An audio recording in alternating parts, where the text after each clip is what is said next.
여러분, 오늘 하루는 어떠셨나요? 안녕하세요. 마음의 이야기입니다. 가끔은 아무것도 하지 않고 그냥 푹 쉬고 싶다는 생각 다들 해보셨죠? 하지만 그런 자신을 보며 혹시 게으르다고 시간을 낭비하고 있다고 자책하지는 않으셨나요? 오늘 저희 마음의 이야기에서는 아무것도 하지 않을 때 우리는 무엇을 해야 할까라는 질문을 통해 우리 마음 깊은 것에 진짜 목소리에 귀 기울여보는 시간을 가지려고 합니다. 영상 끝까지 함께 해주세요. 분명 여러분의 마음에 작은 울림을 줄 이야기가 기다리고 있을 테니까요. 만약 아무것도 하지 않아도 된다면 무엇을 하시겠어요? 저는 그냥 잠을 잘 거예요. 제 머릿속에 가장 먼저 떠오른 대답이었어요. 참 산심한 대답이죠. 아마 이 말을 들으면 많은 분들이 혀를 끌끌 차실지도 몰라요. 이런 질문에 대한 모범 답안은 보통 이렇잖아요. 책을 읽겠습니다. 새로운 외국어를 배우겠어요. 아니면 부업이라도 해서 돈을 벌어야죠. 평범한 사람과 비범한 사람의 차이는 바로 이 남는 시간을 어떻게 사용하느냐에 달려있다고들 하죠. 일과 후의 자유시간이 인재를 만들기도 하지만 게으름뱅이와 주정뱅이, 도박꾼을 만들기도 한다. 이 말처럼 이 시간을 어떻게 보내느냐가 우리의 업무 효율뿐만 아니라 인생의 성공까지도 좌우한다고 믿는 것 같아요. 보통 저녁 6시 이후의 시간이 당신이 평범하게 살아갈지 아니면 무언가를 이룰 사람인지를 결정한다고들 합니다.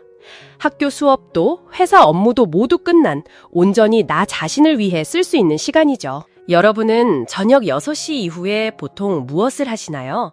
어떤 사람들은 새벽 1~2시까지 야근을 하며 스스로를 혹사시키고 또 어떤 사람들은 침대에 누워 밤새 드라마를 정주행하거나 의미 없이 SNS 피드를 내리며 시간을 보내죠. 친구들과 만나 시시콜콜한 수다를 떠는 사람들도 있고요. 남들이 보기엔 참 쓸데없는 시간 낭비처럼 보일 수 있어요. 시간은 금이라고 하잖아요. 특히 30살이 되기 전에 집 한 채, 차 한 대는 있어야 한다는 압박감, 부모님이 늙어가는 속도보다 나의 성공이 더뎌서는 안 된다는 불안감 속에서 젊은 나이에 이렇다 할 성과 없이 시간을 보내는 것은 마치 실패자가 된 것 같은 기분을 느끼게 하죠. 아무런 가치를 만들어내지 못하는 시간은 종종 쓸모없는 시간으로 치부됩니다. 돈을 벌지 못한 1년, 일에서 새로운 성과가 없었던 1년, 학점이 좋지 않았던 1년, 가치 있는 무언가를 소유하지 못한 1년, 이 모든 것이 쓸모없음의 증거가 되어버리는 거죠. 저 역시 그랬어요. 주말에 늦잠 자는 건 시간 낭비고 하루 종일 집에서 영화만 보는 건 한심한 일이라고 생각했죠. 심지어 하루 종일 호숫가에 앉아 물고기 몇 마리 낚으려고 시간을 보내는 강태공들을 보며 저건 시간이 남아도는 백수들의 이상한 취미라고 폄하하기도 했어요. 하지만 시간이 지나고 깨닫게 되었어요. 그저 잠을 선택했던 사람들은 오랫동안 숙면을 취하지 못했기 때문이라는 걸요. 영화를 보며 현실을 외면하고 싶었던 사람들의 마음을, 그리고 시끄럽고 복잡한 일상 속에서 잠시나마 마음의 평온을 찾고 싶어 낚싯대를 들이웠던 사람들의 심정을 말이에요.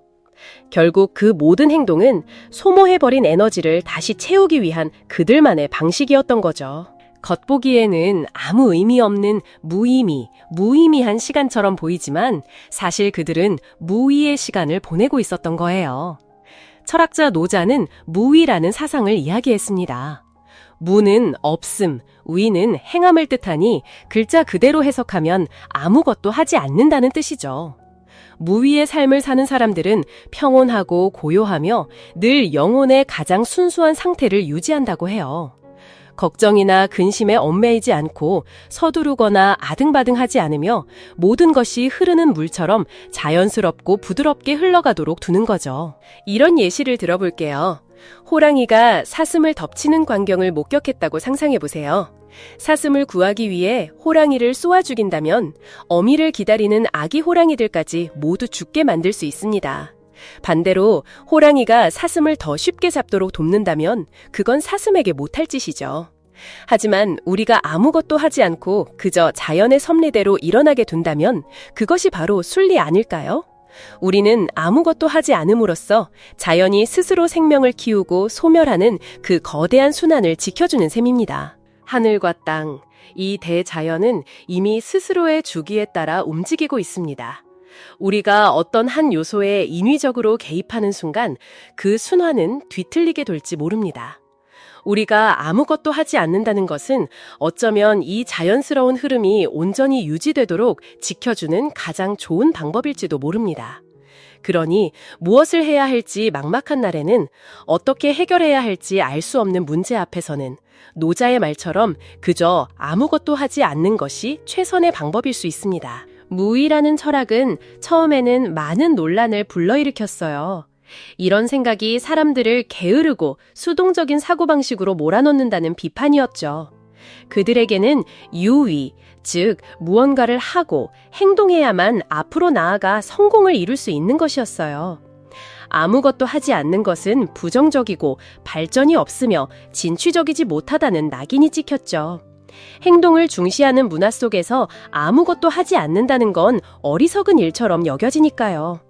아무것도 하지 않고 억만장자가 된 사람이 과연 있을까요? 사실 무의는 포기나 나태함, 게으름에 대한 메시지가 아니에요. 무의는 생명력도 야망도 없는 유령처럼 무관심하고 냉담해지라는 게 아니라 과도한 기대를 내려놓고 매 순간이 다가오는 그대로를 온전히 즐기라고 격려하는 거예요. 무의의 중요한 기둥 중 하나는 기다리고 지켜보는 법을 배우는 것입니다. 다시 말해 우리 각자에게 중요한 기술인 에너지를 보존하는 한 형태로 여기는 거죠. 마치 지난 세기부터 전해져 내려온 익사 방지 훈련법처럼 말이에요. 수영을 할 줄 아는 사람이든 못하는 사람이든 모두를 위한 훈련법인데요. 훈련자는 수영장에서 몸에 힘을 빼고 머리와 가슴이 수면 위로 떠오를 수만 있다면 팔다리를 마음대로 움직여도 괜찮아요. 이 훈련의 핵심은 바로 이것입니다. 숨을 쉬기 위해 떠오르려면 먼저 기꺼이 가라앉아야 한다는 것. 솔직히 저도 처음에는 이 무의 사상에 꽤 거부감이 들었어요. 인내가 미덕이라는 건 알지만 단 한 번도 제 강점인 적이 없었거든요. 특히 어딜 봐도 뛰어난 사람들 뿐이고 모든 것이 정신없이 빠르게 돌아가는 이 치열한 사회 속에서 온갖 짐을 짊어지고 살아가는데 어떻게 한가롭게 앉아있을 수 있겠어요. 저는 제가 그저 평범한 사람이라는 걸 잘 알아요. 외모도 보통, 재능도 그저 그런 수준에 경제적으로도 지극히 평범하죠. 주변에 뛰어난 사람들을 부러워하며 제 자신을 내려다보고 끝없이 한숨 지었던 적이 정말 많았어요.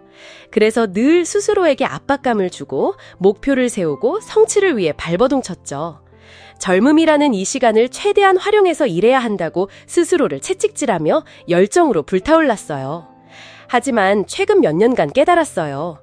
할 일이 없을 때 느끼는 그 바쁘고 초조한 태도가 실은 유해한 생산성, 즉 쉴 시간이 있을 때조차 쉬지 못하고 일해야 한다는 강박적인 사고방식이었다는 걸요. 결국 몸과 마음이 완전히 지쳐버릴 때까지 말이죠.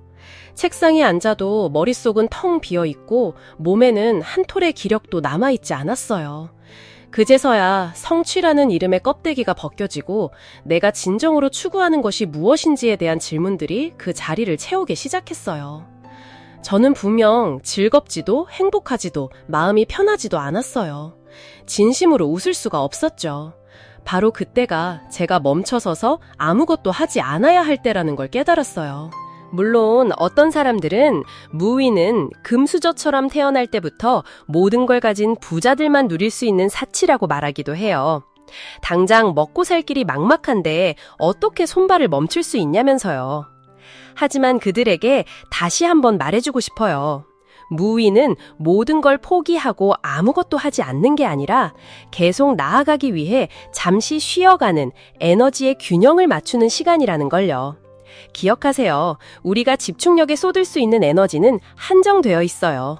하나에 집중한다는 것은 다른 하나에 대한 집중력을 잃는다는 뜻이기도 하죠. 특히 정보가 넘쳐나는 이 시대에 우리는 하나를 선택하고 집중하기가 더 어려워졌고 이성적인 판단력과 깨어있는 정신을 잃기 쉽습니다. 지켜보고 기다릴 줄 아는 사람은 어떤 상황이든 더 수월하게 해결해 나갈 수 있어요. 우리는 새로운 것을 만들어내는 것만 생산적이라고 생각하면서 유지하고 보살피는 일 또한 그만큼 생산적이라는 사실은 간과하곤 합니다. 쉬는 시간은 언뜻 보기에 다른 일들처럼 생산적이지 않아 보일 수 있어요. 하지만 우리가 그 시간을 일상 속에 잘 녹여낸다면 우리는 더 긍정적인 시각을 갖게 되고 더 효율적으로 일하며 결국 삶을 더 나은 방향으로 이끌어갈 수 있을 거예요. 원래 인간의 본성은 활발하고 움직이는 것을 좋아해서 우리를 즐겁게 하고 마음을 흩어놓는 것들을 쉽게 받아들이는 경향이 있어요. 하지만 우리 대부분은 끝까지 꾸준히 해내지 못하죠. 결국 하면 할수록 상황은 더 어지러워지고 혼란스럽게 무언가를 하는 것이 차라리 아무것도 하지 않는 것보다 훨씬 더 큰 악영향을 끼치게 되는 겁니다. 그래서 저는 인생의 중요한 고비마다 조용히 자리에 앉아 모든 것을 받아들이기로 해요. 다가올 도전에 온전히 집중하고 기꺼이 맞설 준비를 하는 거죠. 하지만 어떤 분들은 이런 고민을 털어놓기도 합니다. 저도 그냥 마음 편히 모든 걸 흘려보내고 싶은데 가족들이 꾸물거리고 느긋한 모습을 보면 속에서 천불이 나요. 당장 현실로 돌아오라고 소리치게 되죠. 이런 풍경 우리 주변 가정에서 꽤 흔한 일 아닐까요? 아내는 새벽같이 일어나 아침밥을 차리고 빨래를 돌리고 온 집안일을 정신없이 하는데 남편이나 아이들은 등교 시간, 출근 시간이 다 되어서야 겨우 일어나 구름 위를 걷듯 딴 세상에 있는 모습이요. 결국 아내의 속은 터져버리고 아침부터 날카로운 말들이 오가게 되죠. 그렇게 부정적인 감정으로 시작된 하루는 반복될수록 모두의 마음을 지치게 만듭니다. 이럴 땐 어떻게 해야 할까요? 솔직히 저 역시 이런 상황을 직접 겪어보지 않았기에 그 안에 있는 분들의 감정을 온전히 이해한다고 말하기는 어려울 겁니다. 언제나 한 걸음 밖에서 지켜보는 건 쉬운 일이니까요.